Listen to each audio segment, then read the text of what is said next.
শুনিবানে মোৰ মনৰ বাতৰি আত্মসমৰ্পণৰ প্ৰহেলিকা ফালি খুব সিদিনা দেখিলোঁ বাতৰিৰ শিৰোনামাত সন্ত্ৰাসবাদৰ নেত্ৰী তুমি অসম কাবেৰী।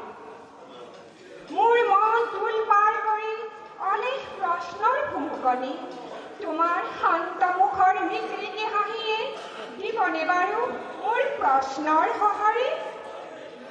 কাবেৰী, তুমি ক'ব পাৰিবানে ৰঙা নে বগা কোনটোৰ সাজ মোৰ বাবে?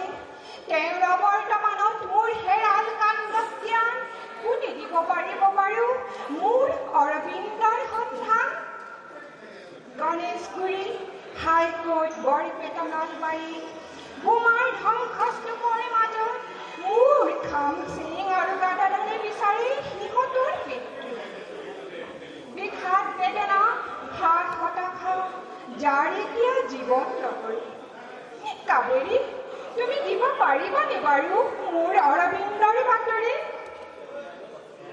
মোৰ উপলব্ধি এটি মাথো মানৱ জীৱন মই জীয়াই থাকিম। বন্দুকধাৰী নৰপিশাচৰ নিৰ্বিচাৰ আকাংক্ষাই মোক নিথৰুৱা কৰিলে।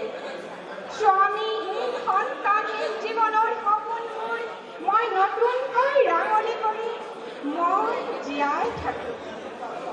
মই নতুন জীৱন গঢ়িম। হেতা পৰাও কাকমানো নকৈ ৰঙা সূৰ্য আঁকি মোৰ গৰ্ভত স্থান দিম।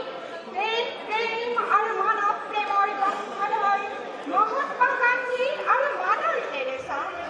পাহৰি যাম জীৱনৰ বিষাদ বেদনা কল্পনাৰ সপোনবোৰ মই বাস্তৱ কৰিম।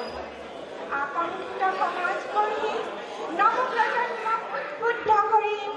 মই জীয়াই থাকিম। মই জীয়াই থাকিম। মই জীয়াই থাকিম।